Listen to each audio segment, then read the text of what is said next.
मध्य प्रदेश का एक शहर ऐसा भी है जहां रावण के पुतले का दहन नहीं किया जाता, बल्कि उसके द्वारा किए गए पाप की सजा उसकी नाक पर मुक्का मार कर दी जाती है। जी हां, मंदसौर के धमनार में रावण वध की अनोखी परंपरा है। यहां रावण की नाक पर मुक्का मारकर उसका घमंड तोड़ा जाता है। यही रावण वध होता है। रावण वध से पहले रोमांचक मुकाबला होता है। गांव के युवाओं की दो टोलियां राम और रावण की सेना बनती हैं। इनके बीच जलती हुई टोकरियों से युद्ध होता है। राम की सेना रावण की प्रतिमा पर चढ़ाई करती है, जिसे रावण की सेना रोकती है, और इस रोमांचक आयोजन को देखने के लिए हजारों की तादाद में लोग यहां पहुंचते हैं।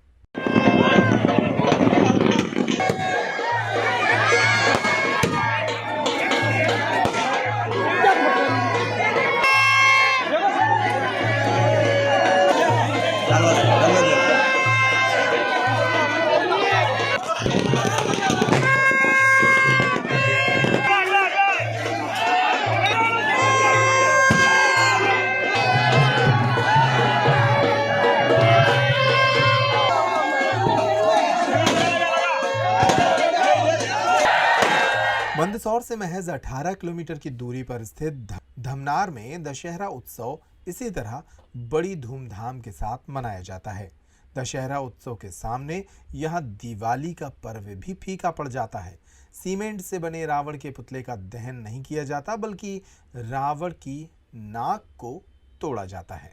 एक अनूठा कार्यक्रम चलता है। बहुत बुजुर्ग बाप दादा वो टाइम से दशहरा मनाते आ रहे हैं हम, और हमारे मैंने भी कम से 60 साल की उम्र हो गई। ये भी मैं देख रहा हूँ अनूठा, और मैंने साथ में रहकर रावण का अच्छा कार्यक्रम करा, और 2-4 साल रावण मैं खुद भी मारा हूँ मैंने भी, और पब्लिक देखा गई।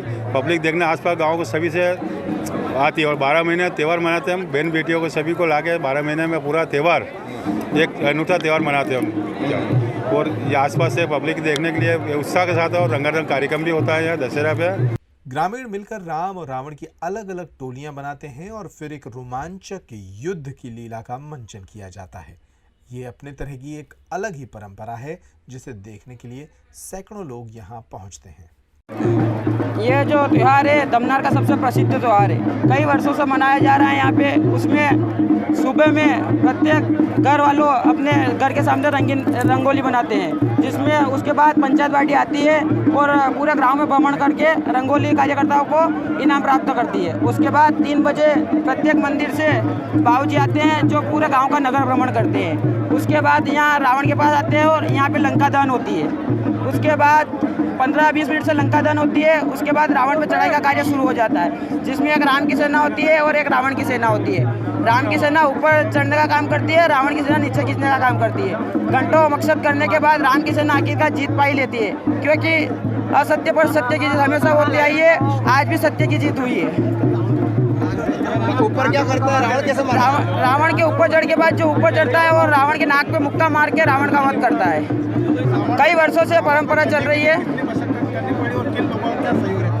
मकसद तो बहुत रहता है। सबका मकसद यही रहता है कि आज हम ही मारेंगे।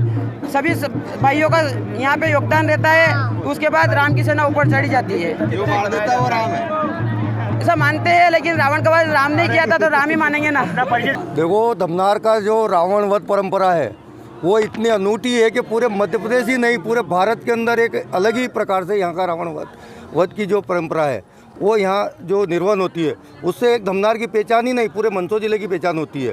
क्योंकि आपने देखा होगा कि रावण वध के तरीके जो हैं, कहीं पर उसको आग लगा के वध किया जाता है, कहीं और तरीके से होता है।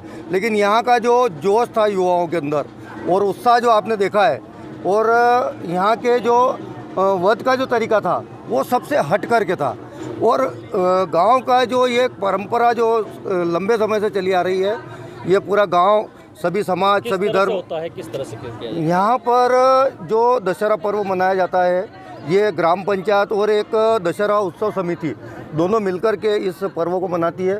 पूरे गांव के अंदर सभी समाज, सभी धर्म के लोग मिलकर के वध करने का तरीका ये है कि यहाँ पर एक रावण की तरफ से टीम होती है और एक राम की तरफ से टीम होती है। तो रावण वाली टीम जो होती है वो रावण के साइड में जो आप देख रहे हो, पीछे दृश्य दिख रहा है आपको कि उस ओटले के ऊपर सारे युवा लोग खड़े रहते हैं और राम की सेना नीचे होती है।